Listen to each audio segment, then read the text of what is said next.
יצא לכם פעם ללכת נגד הזרם, לעשות או לחשוב משהו שאנשים שסביבכם לא כל כך חשבו שנכון או מתאים? אם כן, אתם בטח יודעים כמה אומץ צריך בשביל לעשות את הדבר הזה. ללכת עם האמת שלכם למרות שזה לא כל כך מקובל אצלכם בסביבה. התורה מספרת לנו על נוח, שלא פעם אחת ולא בשנה אחת, אלא במשך 120 שנה. ראה את האנשים שסביבו ואמר, חבר'ה, מה שאתם עושים פה לא בסדר, ואם נמשיך ככה לא יהיה טוב. אבל מה אנשים ענו לו? על מה אתה מדבר? הכל בסדר, ומי ששונה פה זה אתה. וכשבשלב מסוים הקדוש ברוך הוא אומר לו לבנות את התיבה, בתוך הבנה שאת העולם הזה כבר אי אפשר לתקן, ורק את נוח אפשר להציל, אנשים בכלל אומרים שהוא ירד מהפסים, נוח המטורלל הזה הולך ובונה לו תיבה. ובאמת יכול להיות שלא כל כך היה קל ונוח לנוח.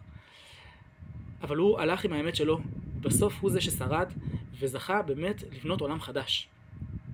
גם לנו בחיים יש מקומות כאלה, שלפעמים אנחנו רואים את הסביבה שלנו ואומרים, חבר'ה, מה שקורה פה לא בסדר.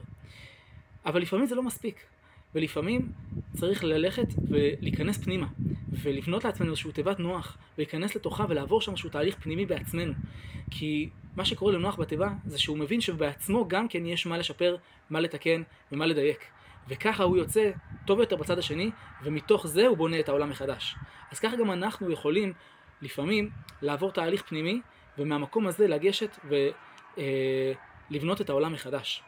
ואולי נקודה אחרונה, נוח לא נכנס לתיבה לבד. הוא לוקח איתו את האנשים היקרים לו. אולי מתוך הבנה שכדי לבנות את העולם צריך שותפים. את העולם אי אפשר לתקן לבד.